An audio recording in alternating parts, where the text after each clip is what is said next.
दोस्तों नमस्कार, मैं संजय मग्गू और मौजूद हैं देश रोजाना के डिजिटल मीडिया मंच पर। आपने कहावत सुनी होगी, एक अनार 100 बीमार।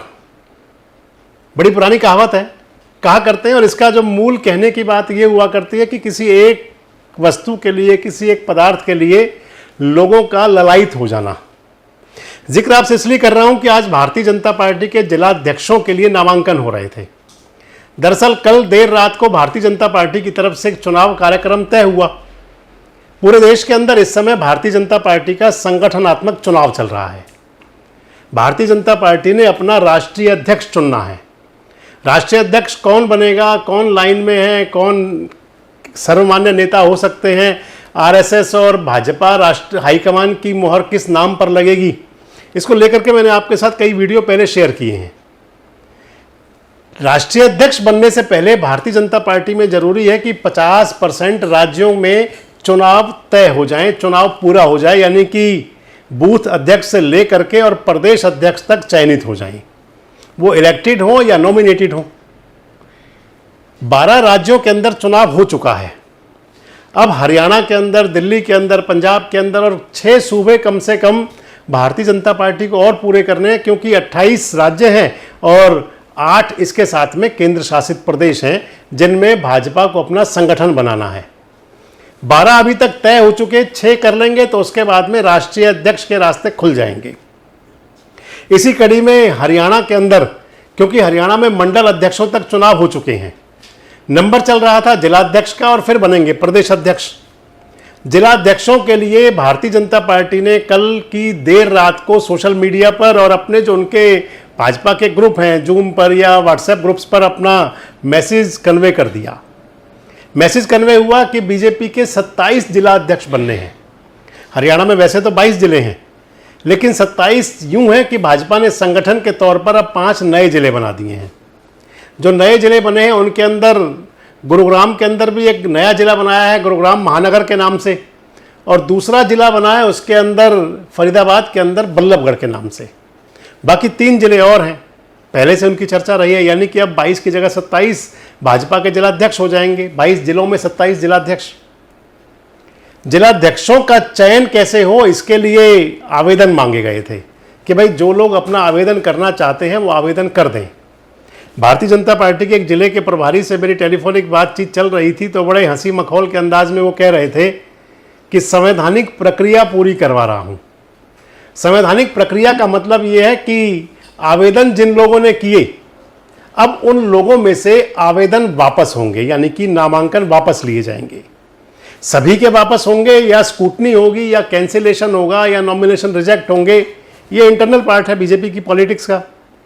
लेकिन मैं जो आपको बता रहा था कि एक अनार 100 बीमार, वो इसलिए कह रहा था कि पलवल जिले के अंदर भारतीय जनता पार्टी का जिलाध्यक्ष बनने के लिए जो लोग लालायित हैं, जो लोग चाहते हैं कि जिलाध्यक्ष बन जाएं, जिनको लगता है कि उनका नंबर आ जाए, वो संगठन के तौर पर काम करने के लिए इच्छुक हैं या उनकी संगठन क्षमता बहुत बड़ी है, ऐसे 54 लोग सामने आए। यानी कि जो भाजपा के सक्रिय कार्यकर्ता हैं, सक्रिय कार्यकर्ताओं में से जिलाध्यक्ष बनना है, और उन सक्रिय कार्यकर्ताओं में से 54 लोगों ने दावेदारी कर दी अपनी जिलाध्यक्ष बनने की। जिलाध्यक्ष बनने की जिन लोगों ने दावेदारी की, उन लोगों में वो भी हैं जो कभी जिले के अध्यक्ष रहे हैं, उनमें वो भी हैं जो वर्तमान के जिले के अध्यक्ष हैं, उनमें वो भी हैं जो आजकल जिले के उपाध्यक्ष हैं, उन लोगों के अंदर वो भी हैं कि जो विधानसभा चुनाव लड़ने के लिए टिकट चाह रहे थे, उन लोगों के अंदर वो भी हैं कि जो नगर पालिका परिषदों के चुनाव के अंदर कैंडिडेट रह चुके, चुनाव हार चुके। मतलब तमाम कार्यकर्ता, छोटे से लेकर बड़े तक, कोई मोर्चों के अध्यक्ष हैं, कोई नगर परिषद के अध्यक्ष हैं, कोई जिले के महामंत्री की दौड़ में रह रहे हैं, कभी रहे हैं, सभी लोगों ने आवेदन कर दिए।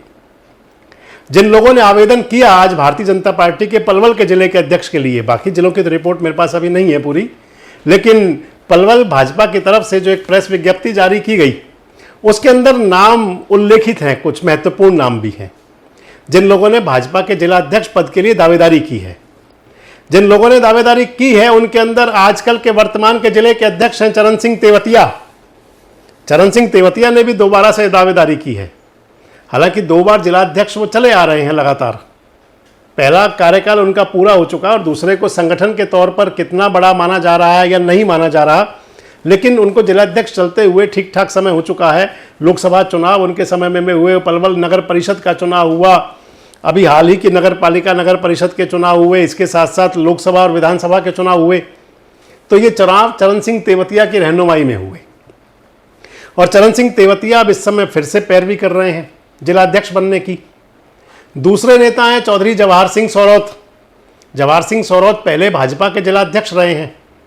जब 2019 के चुनाव हुए थे तो उस समय जवाहर सिंह सोरौत जिलाध्यक्ष हुआ करते थे। जिलाध्यक्ष की दावेदारी में वैसे तो दीपक मंगला का नाम भी मैंने सुना था कई बार कि दीपक मंगला भी जिलाध्यक्ष की दावेदारी में है, लेकिन उनका आज आवेदन हुआ नहीं। दीपक मंगला पलवल के विधायक रहे हैं, मुख्यमंत्री के राजनीतिक सचिव रहे हैं, उनका भी नाम चला था एक बार, लेकिन आज जो आवेदन हुए हैं उनमें दीपक मंगला का नाम नहीं था। जिलाध्यक्ष के आवेदन करने वालों में हरियाणा सरकार के पूर्व वजीर हैं, भाजपा के नेता हैं सुभाष कत्याल। सुभाष कत्याल के बेटे राजीव कत्याल ने भी आवेदन किया, आजकल जिले के उपाध्यक्ष हैं, विधानसभा चुनाव में टिकट की दौड़ में भी थे। इसके साथ साथ और जिन लोगों ने आवेदन किया उनमें डॉक्टर हरेंद्र पाल राणा हैं, कभी एचपीएससी के चेयरमैन रहे हैं, एचपीएससी के सदस्य रहे हैं, कांग्रेस में कभी हुआ करते थे, उस समय एचपीएससी में थे, भारतीय जनता पार्टी में आए हुए भी उनको एक अरसा बीत चुका है।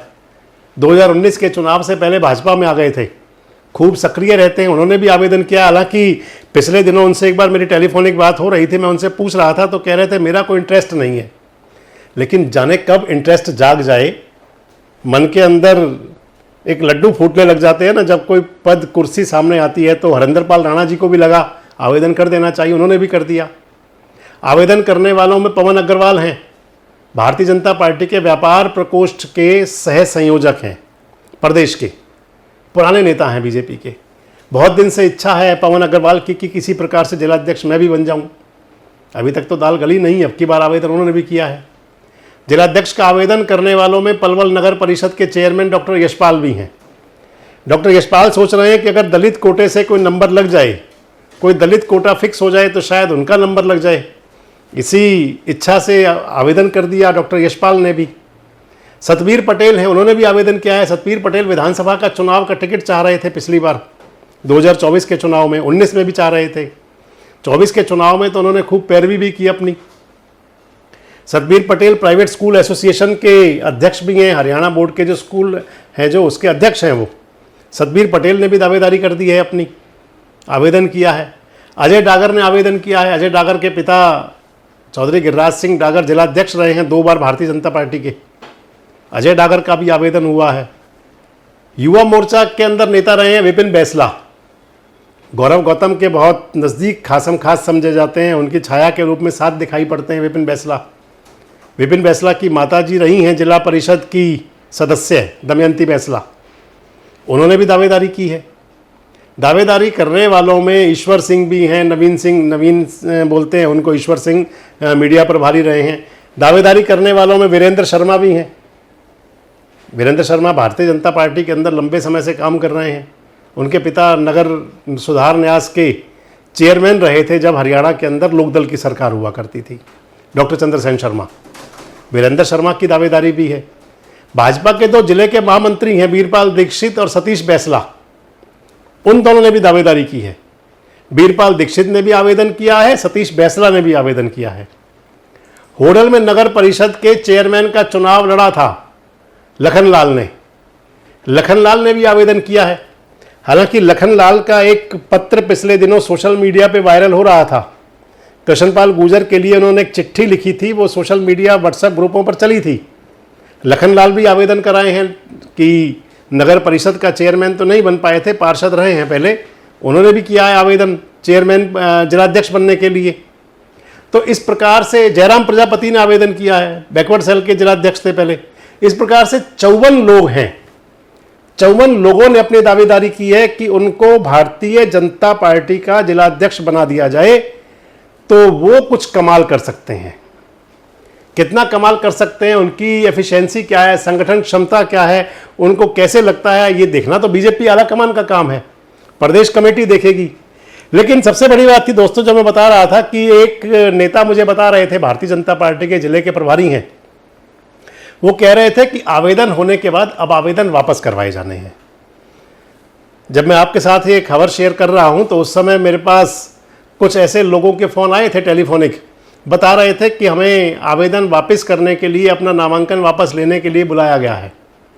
मतलब आवेदन हो गए और फीलिंग ले ले सभी लोग 2-3 घंटे के लिए जिलाध्यक्ष की, उसके बाद उनके आवेदन वापस हो जाएंगे और फिर पार्टी आला कमान तय कर देगा कि जिलाध्यक्ष कौन हो। ये बात जरूर है कि भारतीय जनता पार्टी के पास में इस समय अगर कह दे तो पदाधिकारी बनने के लिए कार्यकर्ताओं की एक बहुत बड़ी फौज है। ये 54 लोग वो हैं जिन्होंने आवेदन कर दिया। कुछ ऐसे भी लोग होंगे शायद जिन्होंने आवेदन ना किया, और हो सकता है बिना आवेदन वालों में किसी का नंबर लग जाए, किसी ऐसे नेता को जिलाध्यक्ष बना दिया जाए जिसने आवेदन ना किया हो। आपको क्या लगता है कि क्या इतनी बड़ी फौज के अंदर जिन लोगों ने आवेदन किए, भारतीय जनता पार्टी का आला कमान कैसे तय करेगा कि इनमें से कौन सा कार्यकर्ता, कौन सा नेता इतना सशक्त है कि उसको जिलाध्यक्ष बनाया जाए? मैंने आपसे बात पलवल की। आपको क्या लगता है कि जो लोगों ने नाम अपने दाखिल किए हैं, आवेदन किए हैं, जो मैं आपको बता रहा था, इनमें से कौन सा कार्यकर्ता आपको लगता है कि ये जिलाध्यक्ष पद पर ज़्यादा बेहतर रहेगा या जिलाध्यक्ष बन सकता है? कमेंट बॉक्स में जरूर बताएं। जुड़े रहें हमारे साथ, देखते रहें देश रोजाना। हमारे साथ जुड़े रहने के लिए सब्सक्राइब करें देश रोजाना के YouTube चैनल को और नई वीडियो की नोटिफिकेशन पाने के लिए बेल आइकन जरूर दबाएं। अगर आप ये वीडियो फेसबुक या इंस्टाग्राम पर देख रहे हैं तो पेज को लाइक और फॉलो जरूर करें और ज्यादा से ज्यादा शेयर करें।